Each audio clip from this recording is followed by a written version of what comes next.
You're listening to Comic Reflections, episode 185. I'm your host, Nicholas Prom. And I'm Spencer Valanos.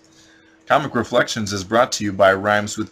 You can check out our show, plus many other podcasts like The All New Anti-Fanboy, Super Podcasto Magnifico, and Ultimate Facepalm at rhymeswithgeek.com. And if you enjoy this program, please subscribe to us on either iTunes or Stitcher. Do it. Yes. So, today we're going to wrap up Showcase Presents Green Lantern Volume 2. We're talking about Yeah, okay. We're going to wrap up, we're talking about the last 3 issues in this volume, and then I think we'll return next week with another chapter of The Walking Dead. Yeah. And in 2 weeks, we'll start Volume 3 of Green Lantern, yeah. So, anyway, the first book we're going to talk about today is Green Lantern number 36, which is the April 1965 issue. And the lead story is called Secret of the Power-Ringed Robot, written by Gardner Fox, penciled by Gil Kane, and inked by Sid Green. Yeah. Yeah. So I know at least one of our listeners is thrilled that we are going through these issues. Yeah. Well, I should hope that anyone who's listening is enjoying this, but yeah. But man, were these issues just weird and kind of to me, some of this was okay. This is kind of a mixed bag. Yeah. Like, I love this cover for Green Lantern number 36. Yeah, really cool. Great cover. But I thought the lead story was stupid. Yeah. Stupid as all crap. Yeah. So explain the cover to us real quick. Well, it's Green Lantern. Realize we see the thought balloon. He's punching out a guy, and he says, in his thought balloon, he says, "I've been turned into a robot and didn't even know it." And he punches his guy, and his hand becomes detached, and you see robot parts on the inside. Right. Which, of course, in typical Silver Age DC fashion, is very misleading. Right. But why don't we go ahead and talk about this story? Yeah. So we start off seeing Carol in her office with this long tube of plans for a new it's like just experimental rocket, plane. yeah. The Z-25. Yeah. It's a multi-million-dollar plane. And so most jet planes are. Right. Because it seems like Ferris Air do they have like a military contract? Because it seems like I always see Hal flying like fighter jets. Yeah, yeah. And all of her plans are top secret, and so I think they have some kind of government contract kind of thing. Except I have yet to see it like explicitly stated. Right, but also like Ferris Air isn't necessarily like commercial airlines. It's not gonna. Right. We're not going to go there to fly to, London next week. Right. I mean, it's an airstrip, but it's privately owned industry. Yeah, it's a little vague what their whole... I wonder what their business model is like. Yeah. I don't know. Anyway, that's a weird thing. But as she's moving towards the vault and putting them in, this weird... A toy clown on a pogo stick! Yeah. Just comes out of nowhere and steals the plans from her. Right. And so she calls out to Hal, "Hey, stop that thing!" And it bounces just as he dives for it. It bounces right over his head, and him and Carol jump in a car and take after it. And all Hal is thinking is like, if I could just be Green Lantern right now, I could stop this in an instant. But I'm bumbling Hal Jordan. Well, and because he's with Carol, he can't just switch to Green Lantern there. Which is the only reason this story doesn't last, actually, this story lasts more than a page. Right, yeah. Because it's so dumb. Yeah. But, so the clown on the pogo stick jumps off of a cliff into the water, and he tells Carol, "Look, I'll stay here, I'll get in contact with the cops, you go home, and you rest, because your female frame is not holding up to the pressures of chasing down a clown on a pogo stick." Did he actually say that? None of this is said by him. Okay. But obviously that's what he's thinking. That's probably what Gardner Fox is thinking. Man.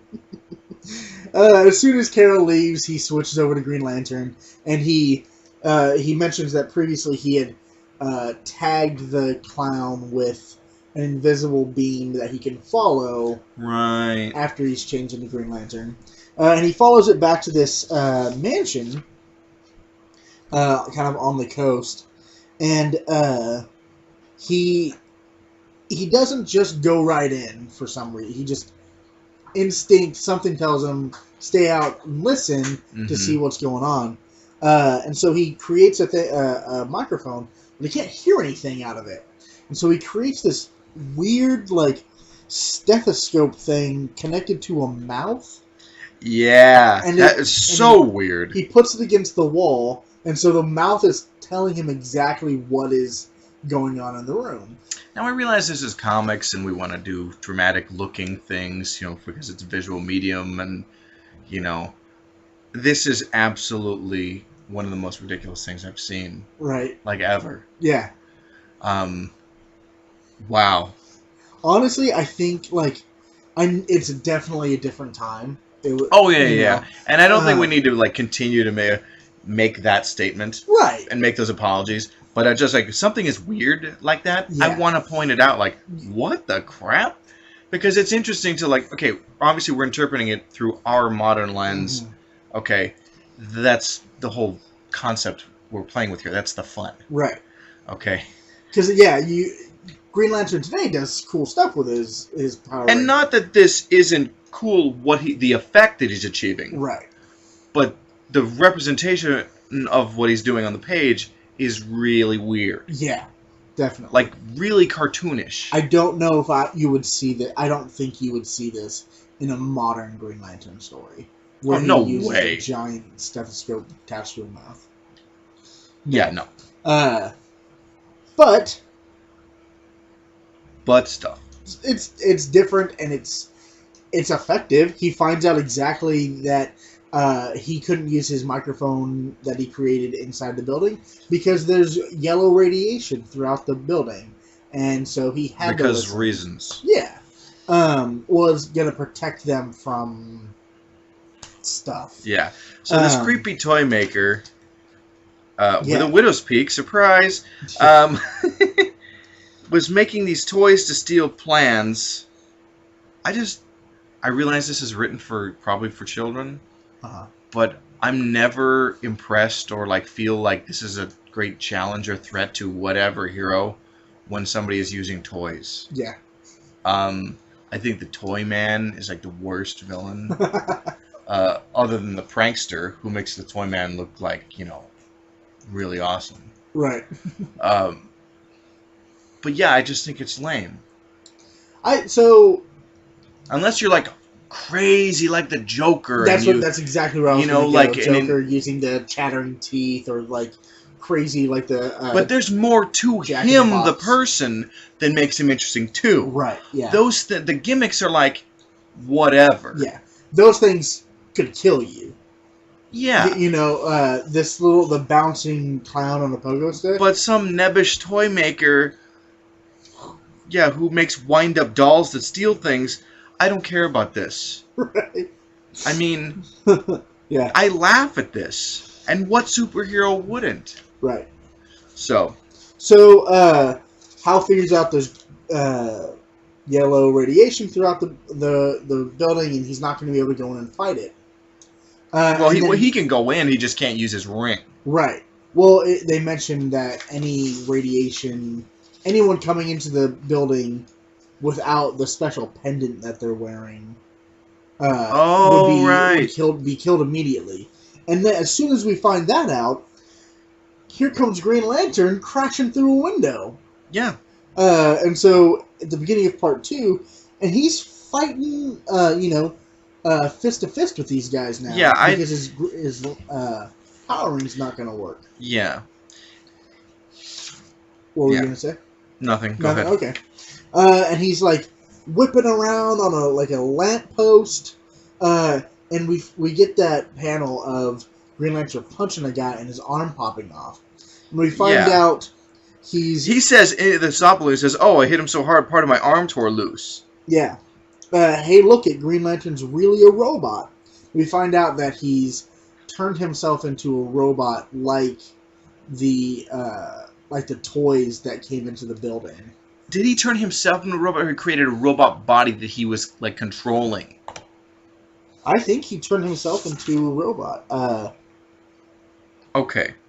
One thing that I didn't quite understand. Right? Though, Yeah. He did turn himself into the robot because he's fighting them, and then all of a sudden, the like main bad guy, the toy maker, flips a switch, and magnets turn on, and he's locked into place. Right. With his. And they start shooting him, and the bullets bounce off, and they hit him with a big hammer, and it doesn't do anything. Right. But what I thought was weird is, if he's able to punch somebody so hard that his hand came off, right, and then they're shooting bullets at him or hitting him with a big sledgehammer, how hard did he actually hit that guy? Yeah. Did he break the guy's head off? Right. Like, what? Right. And no is the answer.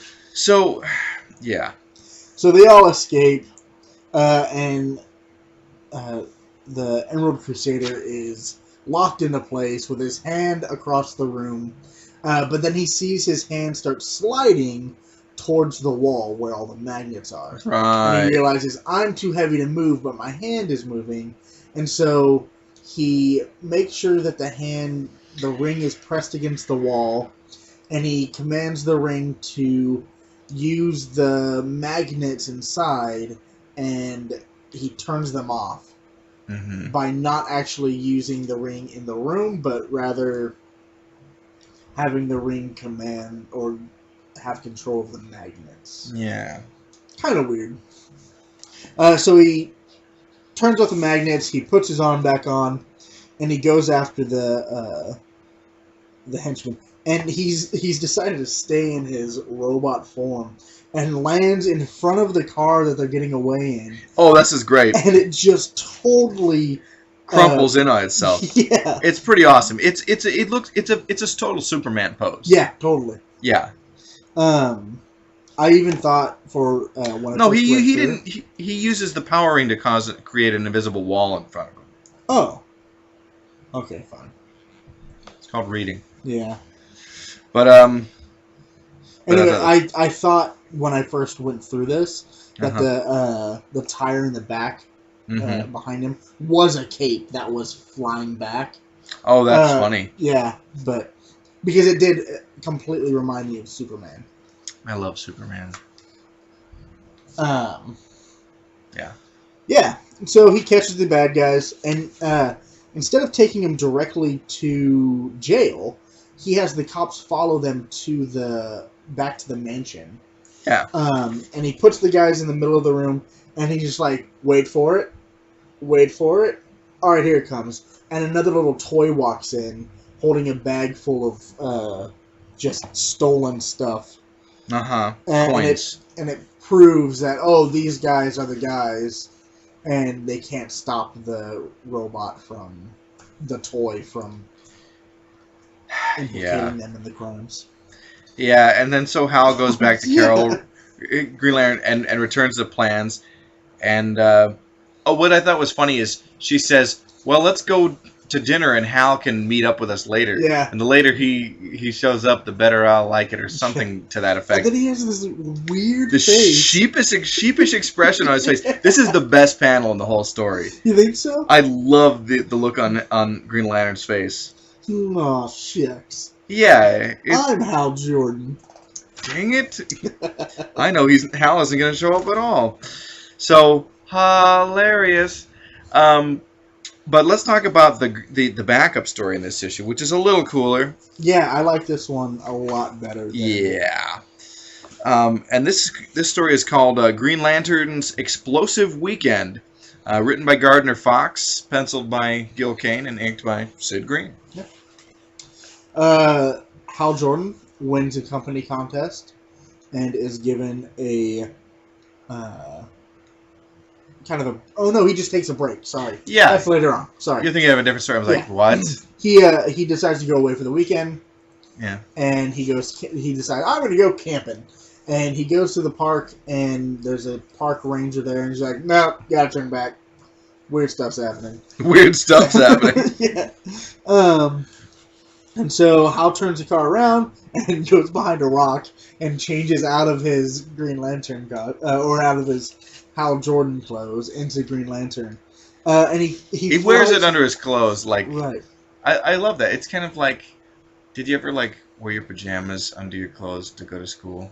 Like for like one of those weird like theme days. Oh, okay, yeah. Okay. Yeah.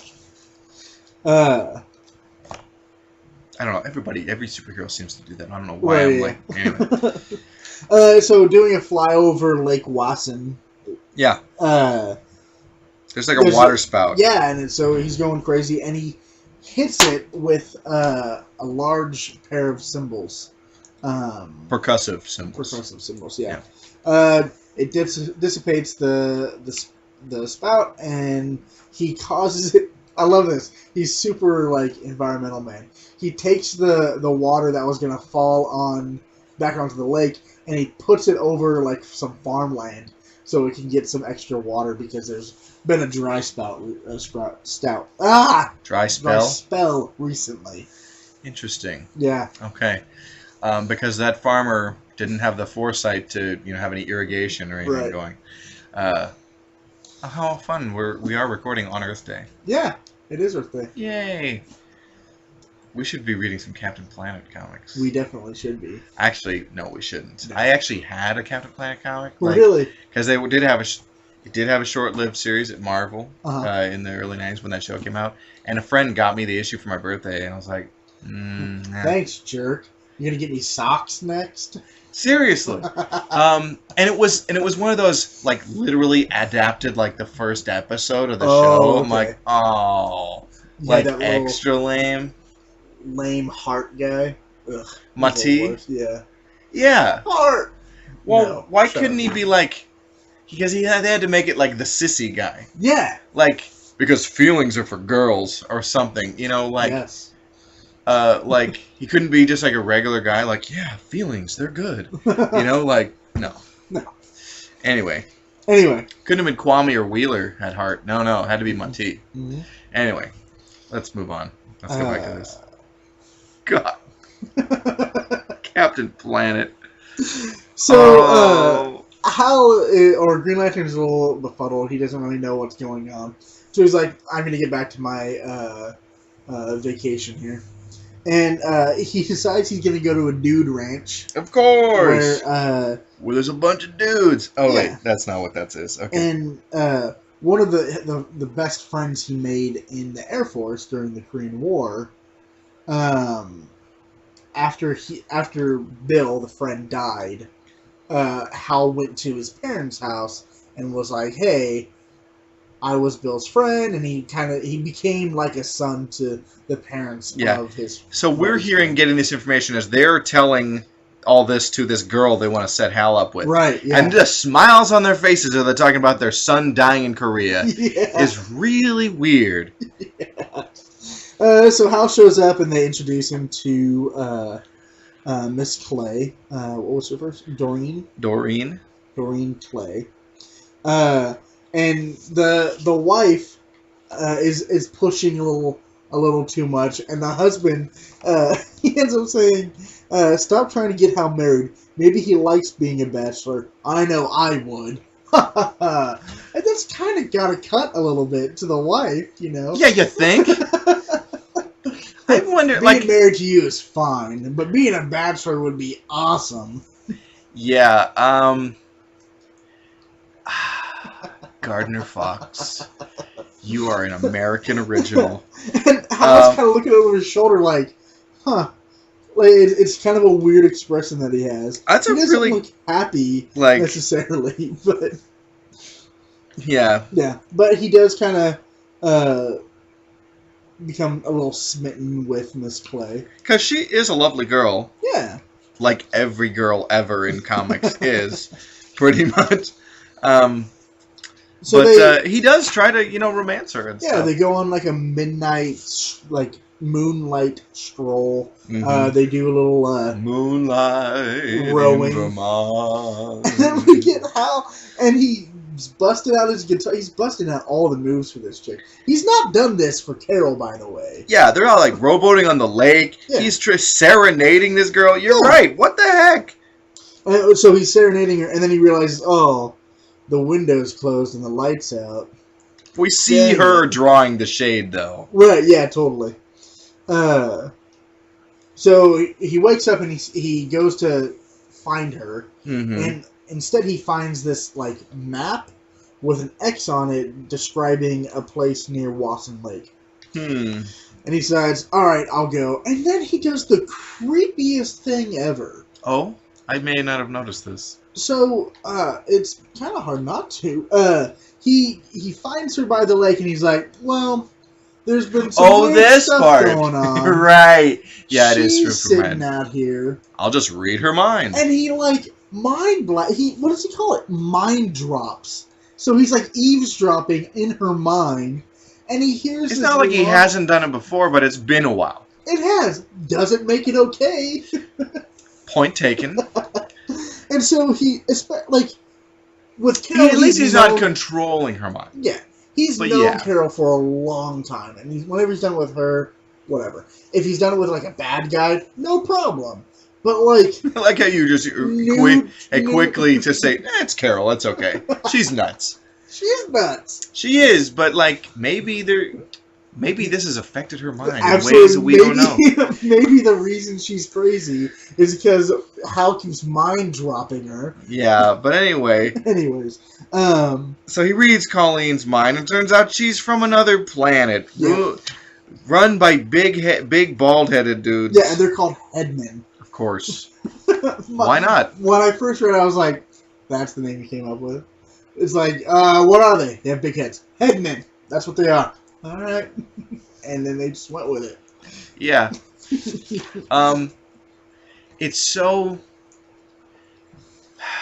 Gardner Fox, as a writer, he was one of the key guys for writing comics in the Golden Age. He was like one of the major main guys for All American. Writing Flash, Justice Society, Green Lantern stories. Okay, in the Golden Age.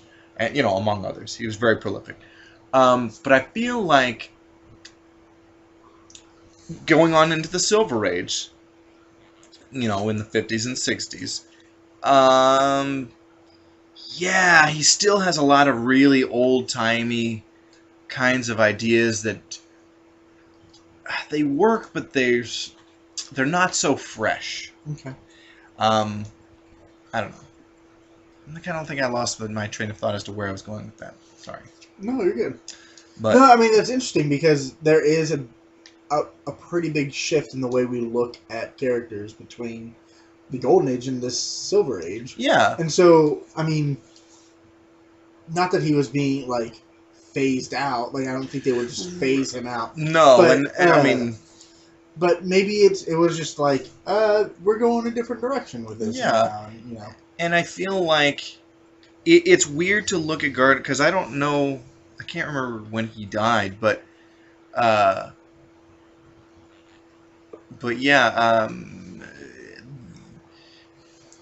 it's an interesting period because you see his style still permeating the Silver Age at DC, but you see the cracks are kind of there of like, we need to get a little better, right? Because in reading a lot of these, we're wrapping up Volume 2 of Silver Age Green Lantern, but I noticed there's a real inconsistency of like really good stories and really bad ones. Yeah, there's really not a lot of middle ground there. No, there's not.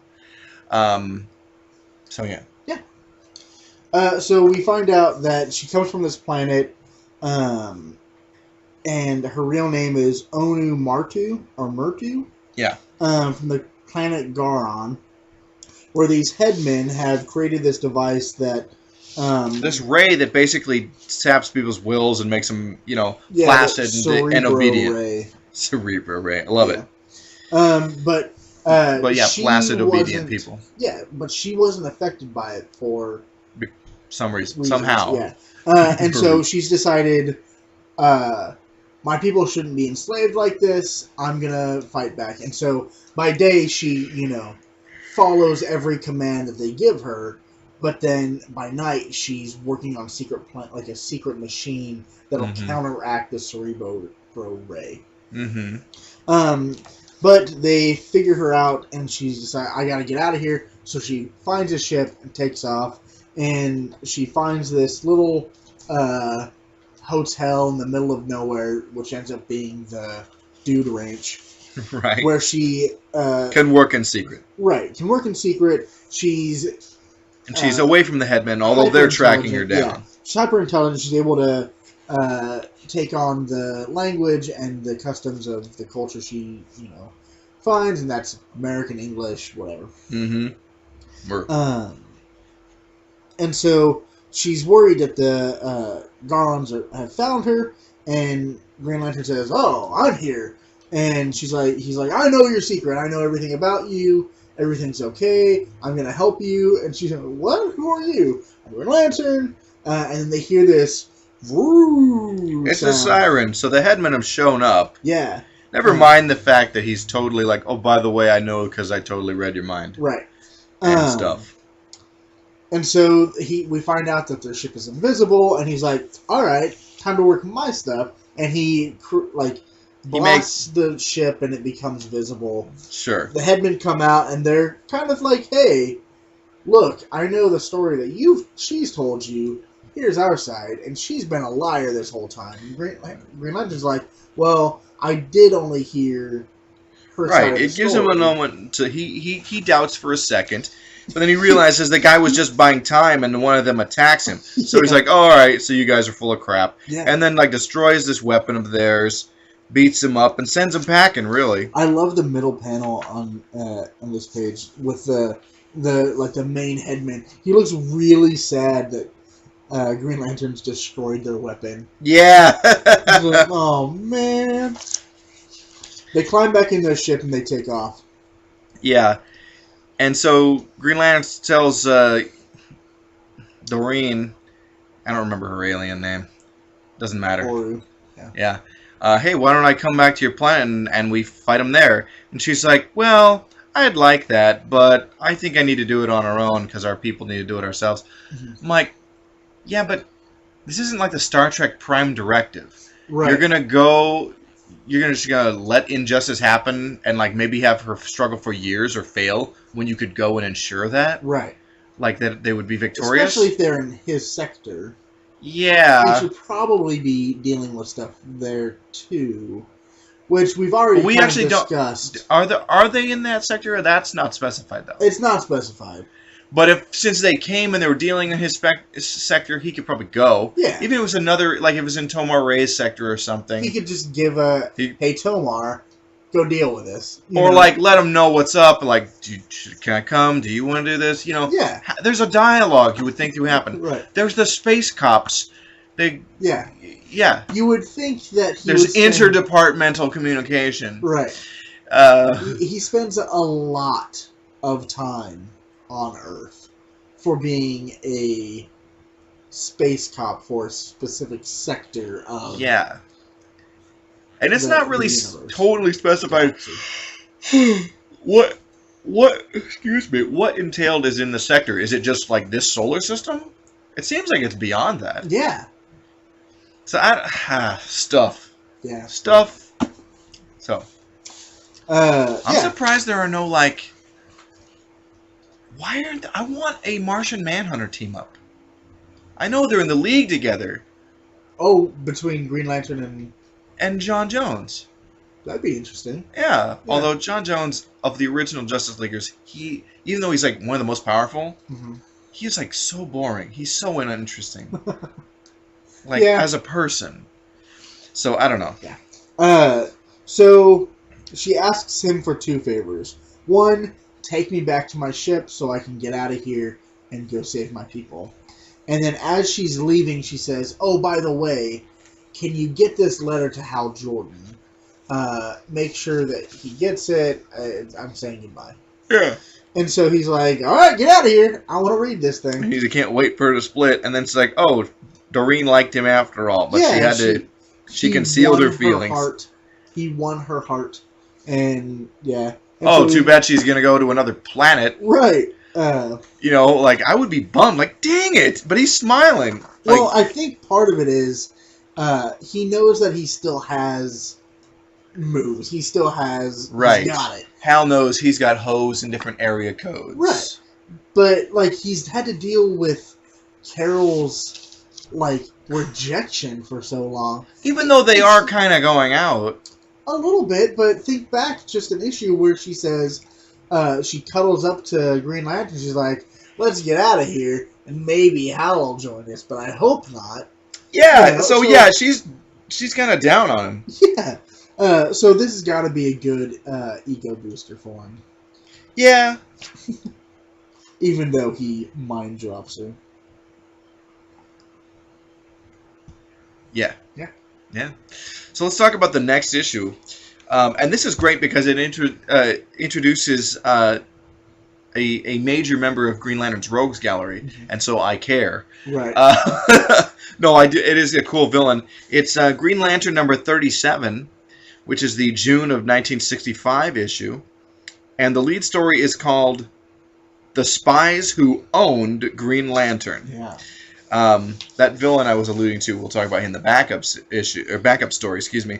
But anyway, Gardner Fox wrote this lead story, and Gil Kane penciled with Sid Green on inks. Yep. So we open the splash panel as Hal's fighting pirates. Yeah. Yes. But I mean that's something that happens later on in the story. But right. we really open with Hal frustrated at something. I'll just let you go. Okay. We find out that Green Lantern is a disgrace to the Green Lantern uniform. Oh yeah. I'm going to be stripped of my power, and I deserve it. Geez, Hal, did it hurt when they nailed you to that cross? Excellent.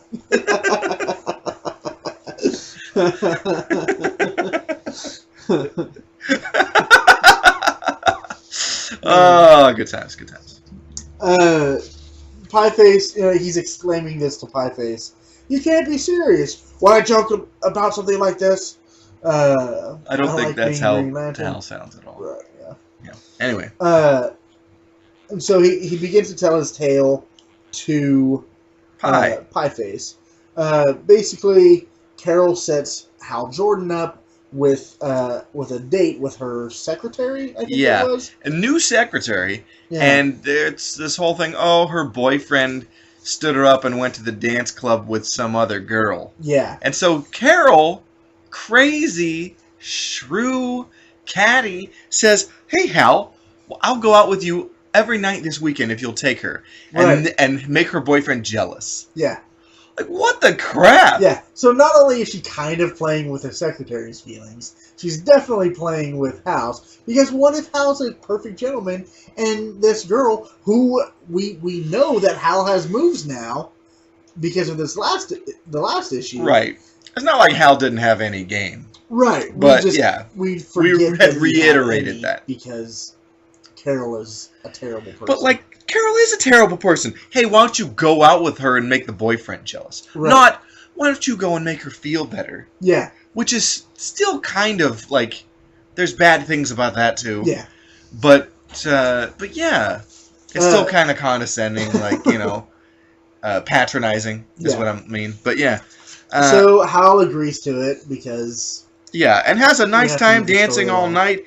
But it turns out she's hypnotizing him with her pendant, and she's a commie. Yeah.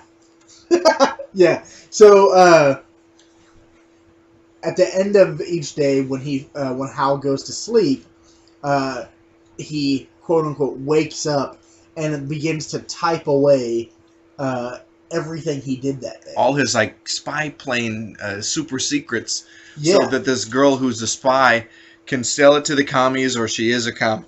Yep. Something like that. Yeah. And so the next day, Commies. Hal is flying in a SP-21, another spy plane, and he sees... It's not a spy, it's another experimental plane. Right.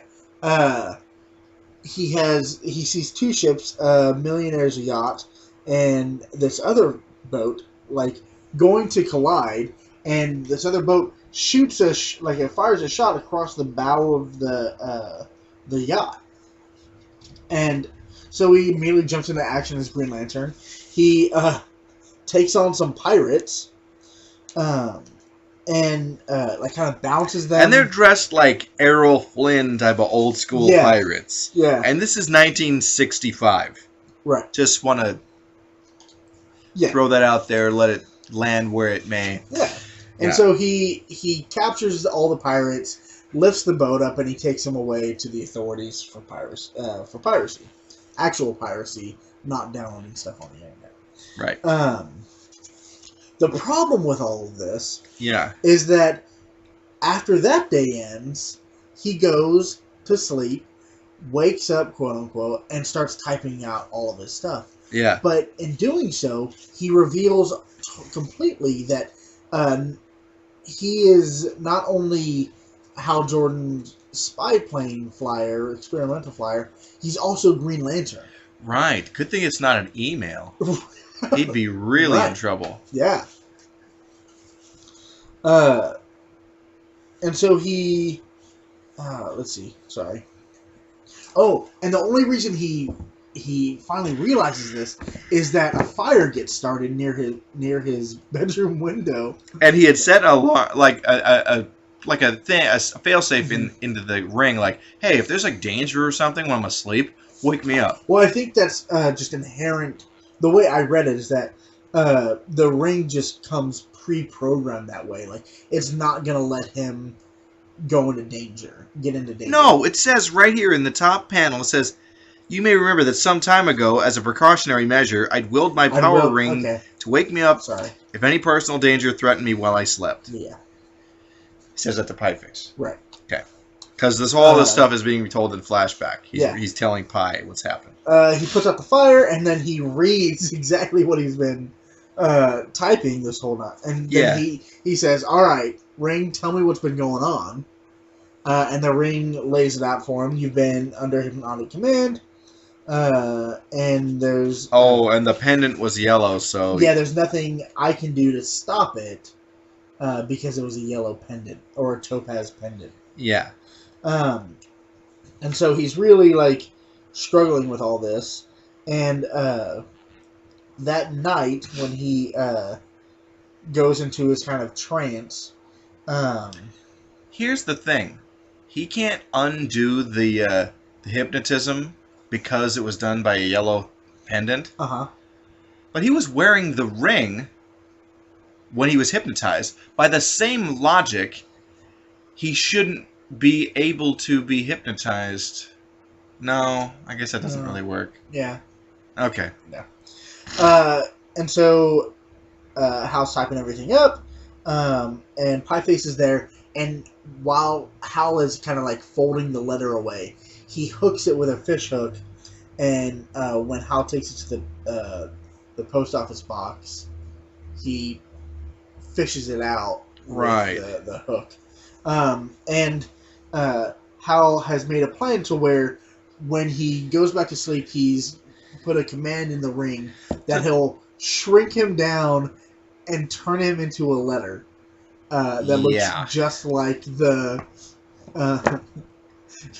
letter he was gonna mail. And Pieface picks him up and puts him in the mail. And then, of course, because the address is malarkey, it goes into the dead letter box. Uh-huh. And so there was a commie spy who was working at the post office and found that in the dead letter because that was part of the whole code or spy plan. Yeah. And then we have the letter gets really big, but he hasn't made himself known yet. But we have this awesome arm coming out of a large envelope. And punching a guy. Because this is once the commies get the letter and they're like, we're going to get the spy plane information. Green Lantern comes in, like, he transforms back into his usual self. He uses a chandelier to, like, electrocute them. Yeah. It's so it, like, weird. Reflects and, he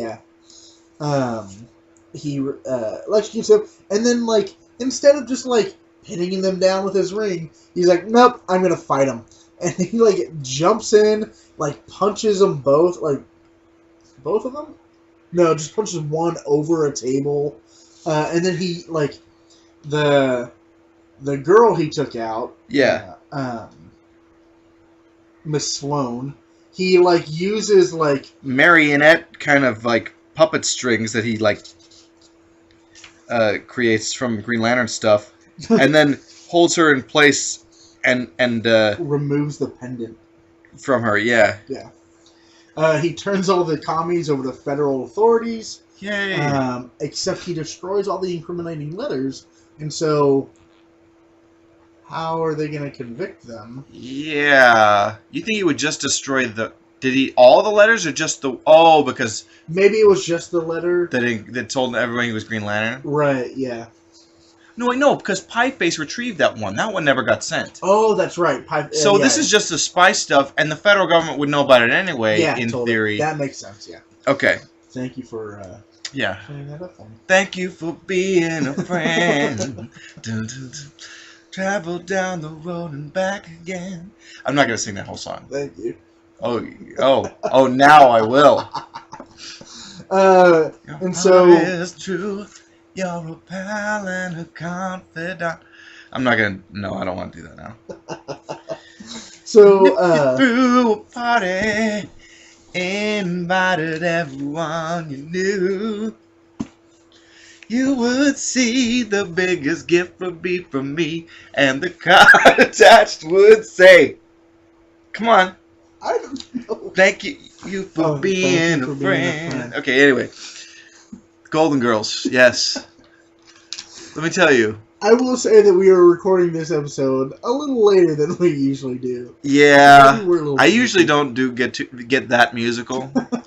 I might do a little piece of a song, but I kind of did like that. Pretty much the whole verse. Thing. All the verse. Not the whole thing. Because it was a real song like a decade before that show. Right. Yeah. But, yeah, oh my God. I can't believe I just did that. You're definitely a Blanche. Damn it. Okay. So... Wait, Blanche was the good time girl, right? I don't know. I can't remember which one was Blanche, right? Maybe. Okay. So... Oh, wait. Was Blanche... No, Blanche wasn't B. Arthur. No, that's what I want. Oh, who wouldn't? Anyway. Anyway. Oh, man, what a weird tangent. Okay, Yeah. Okay, we need to get back to this. So Hal's like, oh no, I'm still hypnotized, and so he's got to go back to Oa and get the Guardians to unhypnotize him. Yeah. And so there are references to this story in the backup, which is really the actual important story that matters. Yeah. This is the one with an actual supervillain. Right. Which is called The Plot to Conquer the Universe. Yeah. No, modest plans at all there. But anyway, this was written by Gardner Fox, penciled by Gil Kane, and inked by, I almost said Murphy Anderson. No, Sid Green. Yeah. Okay. Oh, let's see. So, Hal is speeding off towards Oa, and out of nowhere, he is being pulled down to a planet, and is immediately bombarded by Evil Star. Yeah. Of the planet. I don't know how to even say that. Aoran. Aoran? Yeah, think about it. It's AOR, like aorta. Oh, okay. That thing, the organ, the heart. Yeah. Or the valve, or whatever of your heart. Aorta. Aoran. Yeah. Aoran. Yeah. Yep. Reading.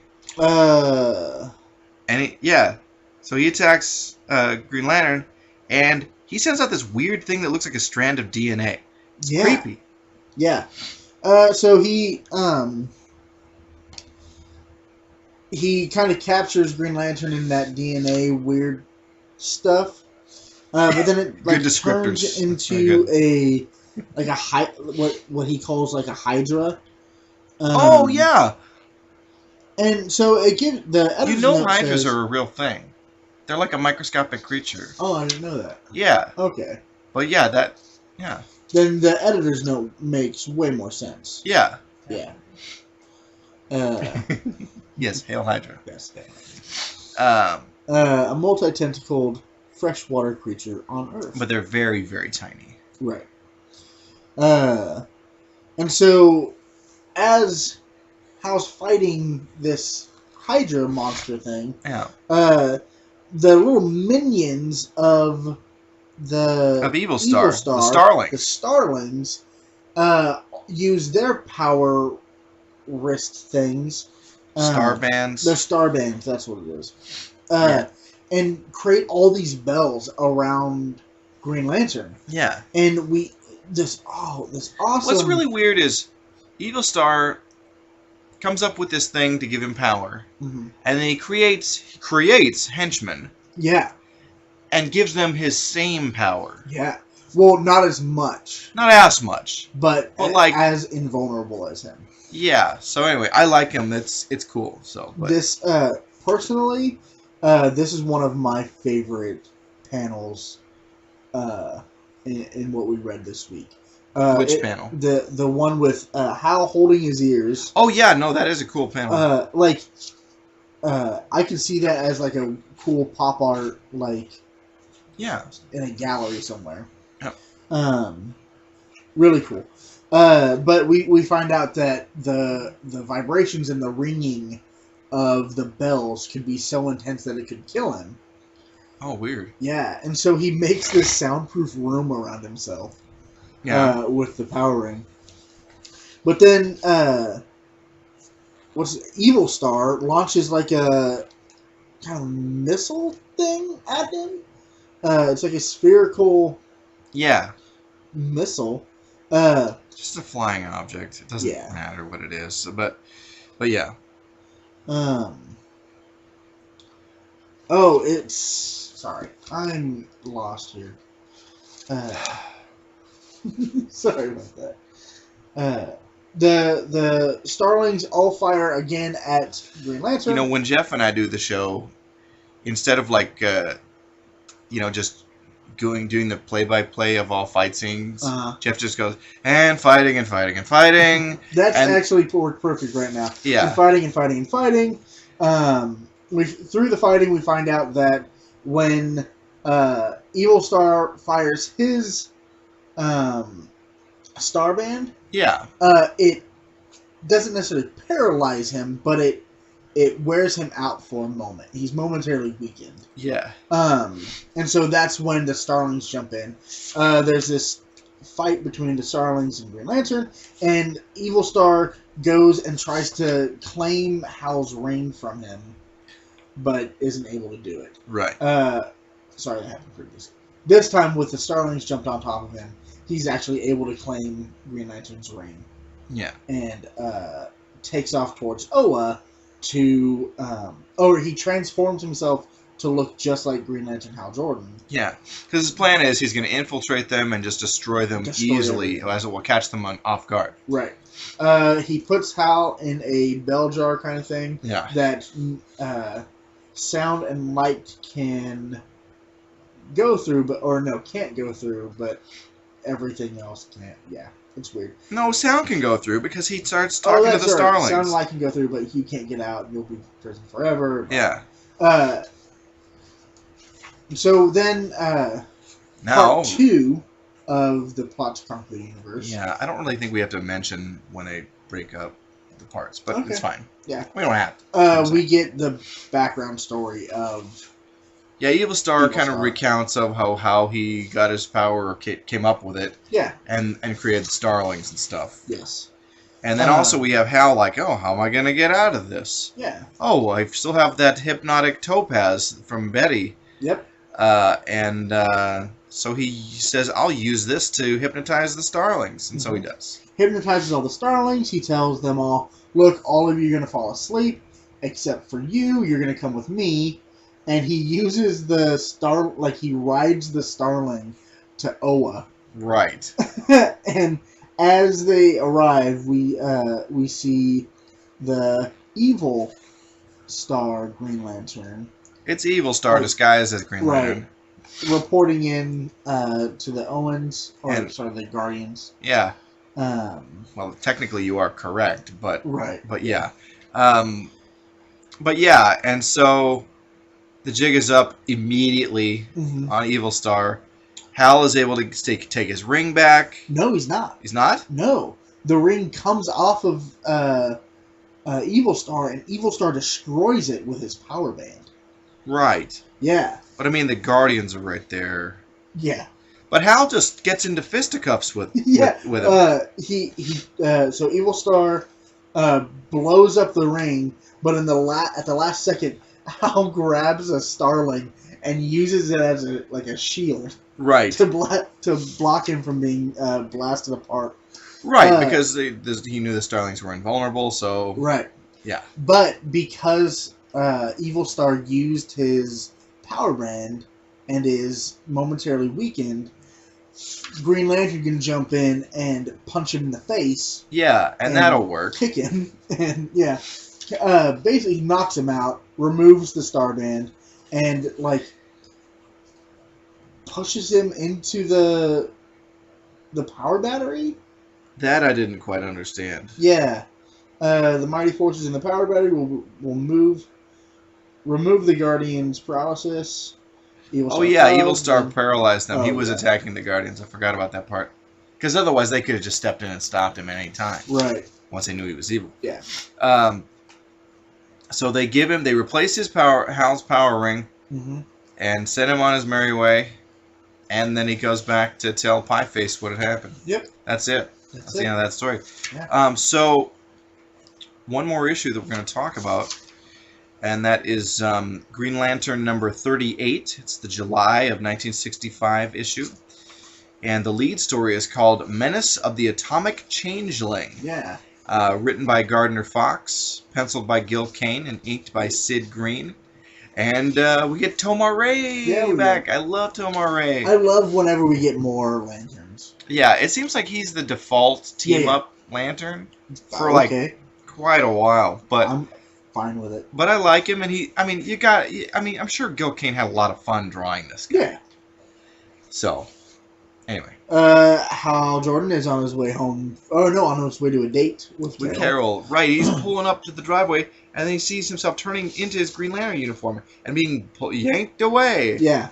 Tomar Ray is summoning him from space. He's in mortal peril. Mm-hmm. You gotta come help me. Like, oh crap. Yeah, my ring's ran out of juice. You need to save me. Does he say juice? No. Okay. I may die. Hangar dressing room.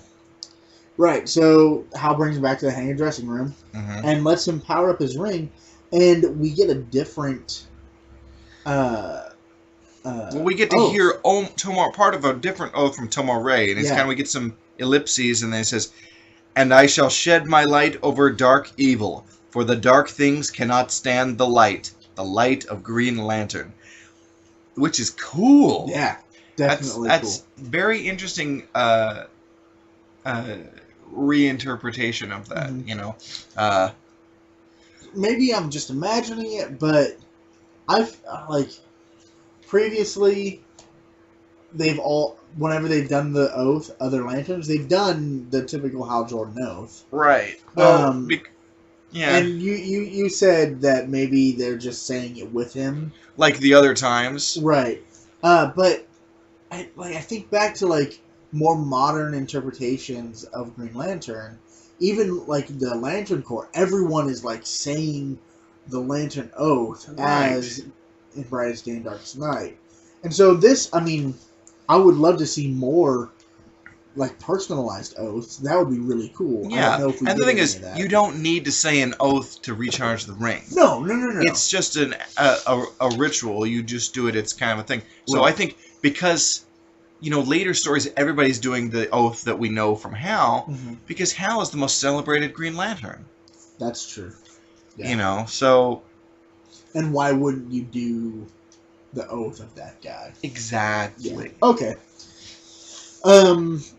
So, now we get the story of Tomar Ray, about the changeling. Yeah, it's not the story of Tomar Ray. It's what's going on with him. The changeling is this jerk-off who... he was like in the ground, like he was buried for a long time. Yeah. And then an archaeologist like finds him, and when the archaeologist finds him, the changeling takes the opportunity to change from whatever he was, the statue, into this archaeologist, and then punches him out. No, he doesn't punch him out. He passes out because that's kind of part of it.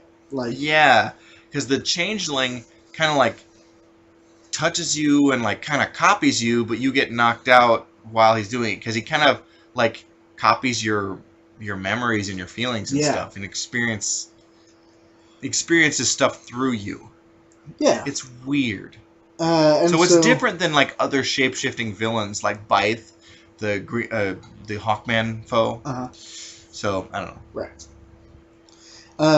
And so this new changeling goes and starts wreaking havoc on Zudar. Yeah. And so Cool they name call, for a planet.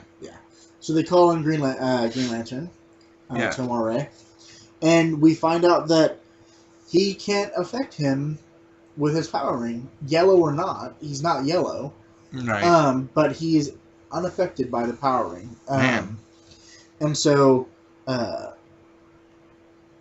don't know where these monsters came from, but Tomar has to fight him some way, and he can't figure it out. Yeah. I don't know. Those monsters you're seeing, it's kind of a montage panel. Oh, I He see. says he tried to fight him, but the changeling kept changing into different animals and Right, things. gotcha. Okay, These aren't monsters. These are animals that are native to okay, Zudar. that makes more sense. Okay. Yeah. So yeah, but it Tomar's came from, ray's like, been totally ineffective against the changeling. right. We find out that it came from, like, the planet that they were at was once lush with life and plants and animals and stuff. And now it's dead and but sucky. then, like, a nuclear explosion. Is it really pronounced nuclear or nuclear? There we go. Nuclear explosion. Thank you, President Bush. Nuclear. Yeah. Destroyed all life, but he was able to survive. Yeah. Because reasons. Yeah. And so, before Tomar Ray can, like, get back into the fight, he changes into a spaceship and takes off.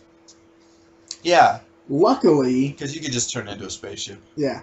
Okay. Luckily, it comes to Earth. Right. You know. What a coincidence. Yeah. All the gin joints, all the planets, you had to walk into mine. I just butchered that totally. You know what I'm talking about though, right? Yeah. So House says that was quite a story. Now we'll both go after the changeling and see if we can have any better luck working as a team. And let's just, what they do. They find this guy, this like hunter, and they realize, oh, the changeling, changed into him. We need to go find him, and they find the changeling in a prop shop. Yeah. And the changeling is able to change into many different props, different things, and so we find out that the reason the rings don't affect him is because they don't know its true shape, and so what? Yeah, so because like if they don't know where something is, they can't just find it with the ring. Because they don't have knowledge of where the lost item that they're looking for is. They can't just see, like, ring, find it. They have to go and find it themselves. The ring can't affect that. I don't know about that, but okay. Yeah. I'll go with it this time. And so It sounds like crap. the changeling does what it does. It keeps changing. It changes into some water, into let's see, an electric wire thing. Yeah, electricity. and then it changes into like this super intense beam of light that they end up like reflecting back. Into a solar furnace where it just captures all of the light. It changes into a mirror, and Hal shoots the mirror with his power ring, but it breaks the mirror, but it also hits Tomar Ray, and so Tomar Ray is kind of down for the count at this time, and so Hal is trying to use his brain. But nothing happens. Right. He tries to use his brain to figure out what can I do to figure this out. Yeah. And he plants a prop. He creates a tiger that's not really... Yeah. anything. It's not real. And so when the changeling goes to change into the tiger, it's not changing into anything. And so it gets stuck in this in-between phase. And that's when Hal realizes, oh, that's its true form. It's this little atomic explosion kind of thing. Yeah. And so they capture it in a bubble. And when they capture it in a bubble, it wakes all the people up who it knocked out by changing into them. And Hal Jordan calls back to Tomar Ray, thanks for coming. This fight was easier than having... Basically, this fight's easier than having to deal with Carol after I've almost missed our date. Man. Oh, this one made me think of something. Yeah. He can basically do anything with the ring, right? Shrink himself, turn into a friggin' envelope, turn people into birds, do all kinds of weird stuff. Yeah. How come he can't just travel time and go back to, like, the same time that... he had to split and help Tomar Ray, like, when he was... Yeah, he can go through dimensions. And also, how's he going to explain, like, his car was at Carol's door for just hours and he wasn't there? Yeah. Stuff. Yep. Our backup story is The Elixir of Invulnerability. That's right. Written by Gardner Fox, penciled by Gil Kane, and inked by Sid Green. Yeah. And we've got a villain with jodhpurs, so, that's a thing. Right. Yeah. You ever seen I've never seen a good guy with jodhpurs. You know what I mean? Right. Oh, also Widowpeak. Yeah, so it's a double threat there. Yeah. Jodhpurs, Widow's Peak, definitely up to no good. Yeah. So, remember earlier when I talked about Hal Jordan winning a raffle with his work? Yeah, he did win one in this story. Yeah. And gets to go spend a week in Hawaii. Yeah. Is this like that episode of the Brady Bunch? Yes. Okay.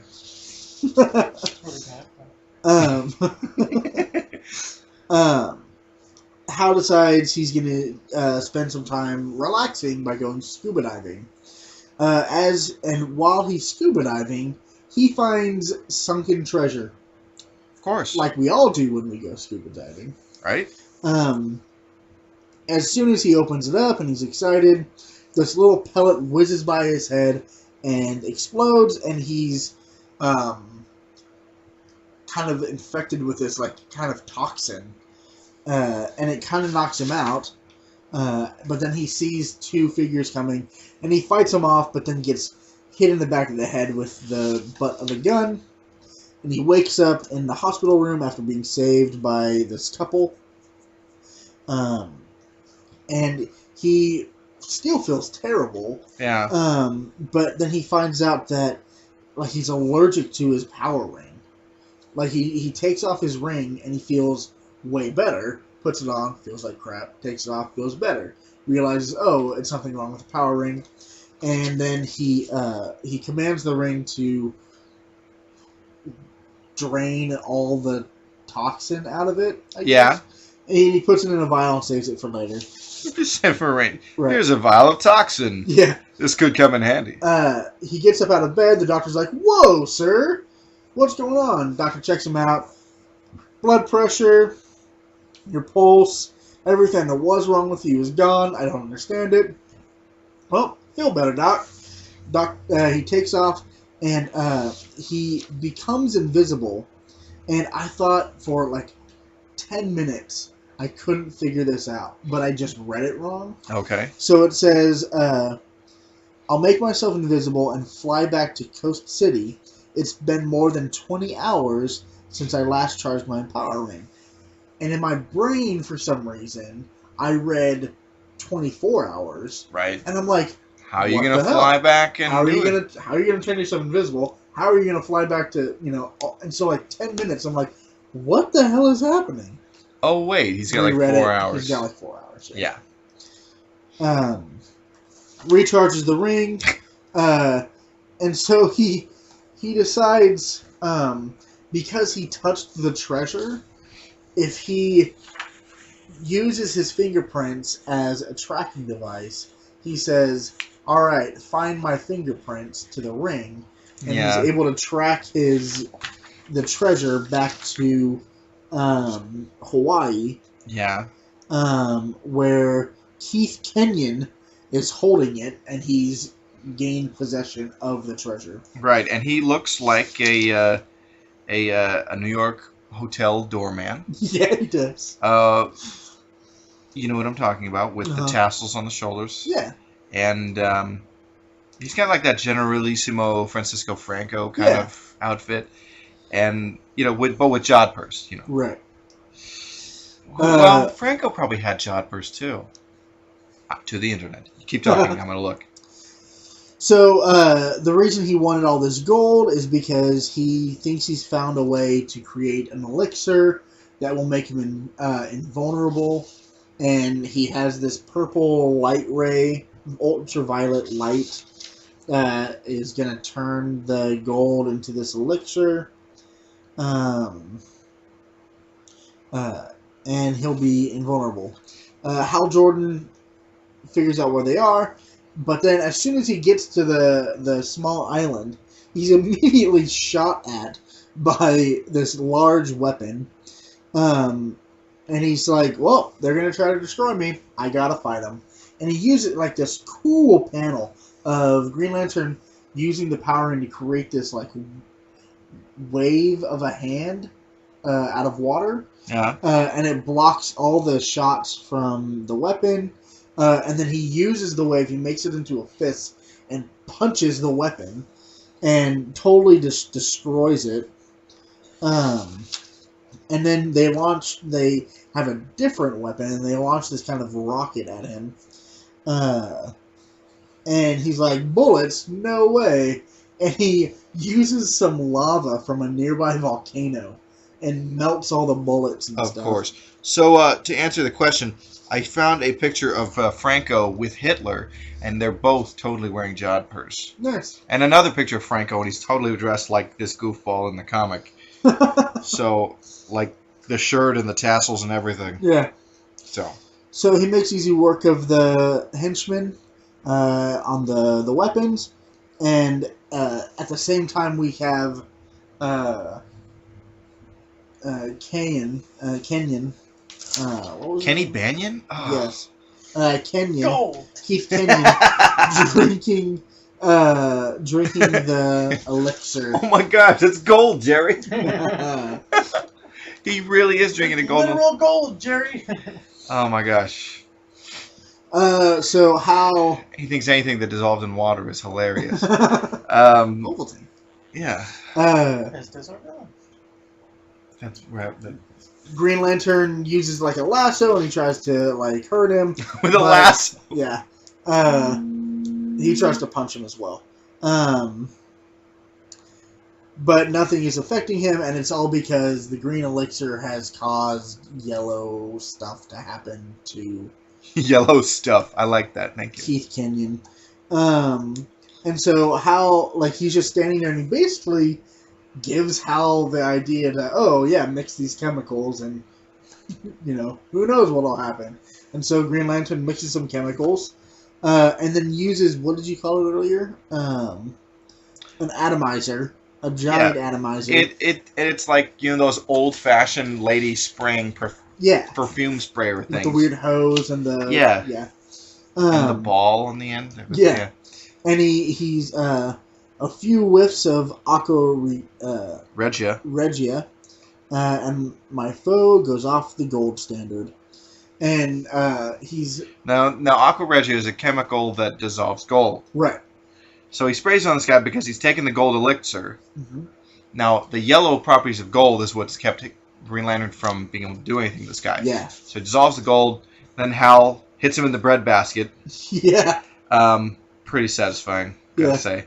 And Keith goes for the elixir again. Like, oh crap, I need more of this stuff. Yeah. But as they both kind of dive for it, and Hal, Keith gets a hold of it, and Hal just wallops him in the face, and he ends up dropping it, and it's totally ruined. So then he goes to jail or hell or whatever, and then then Hal lives it up on the beach for the rest of the week. Yeah. So he's back with Carol. How was your weekend? It was marvelous. I hope it was restful. And he says, for the last 5 days anyhow. But man, those first 2 days were a killer diller.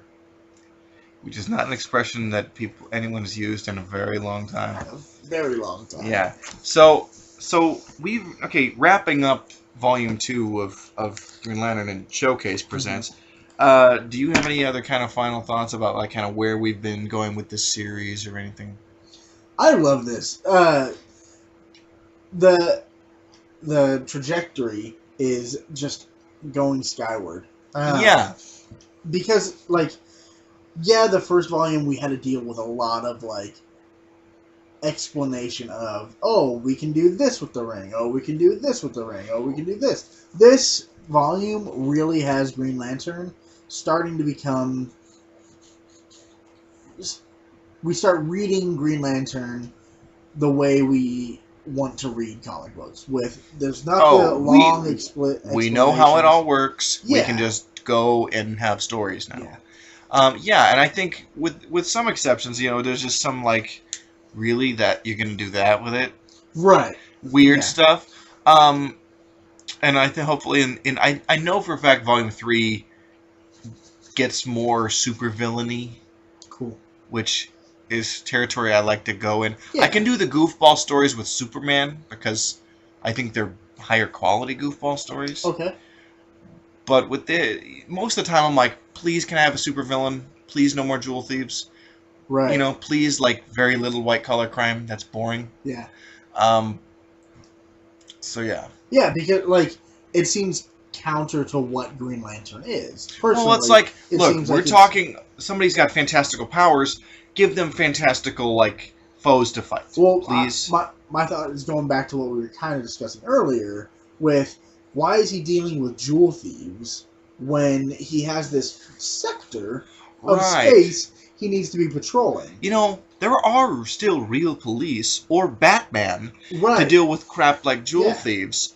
When you've got the most powerful weapon in the universe, there's a greater threat level that you are supposed to be dealing with. Right. It's one of the reasons I've never understood why Superman spent all of his time in Metropolis. And he doesn't spend all of his time, but it's where he spends a lot of time. Right. And I know he has a life there as Clark Kent, and Hal Jordan has a life in Coast City as Hal Jordan.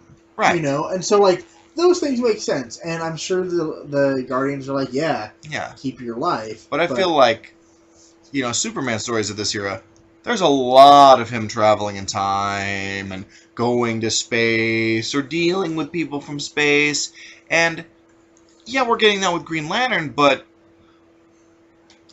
I don't know. I think it's maybe because Superman has so much physical power, and Hal has to learn has had to learn how to use the ring and what he can and can't do with it.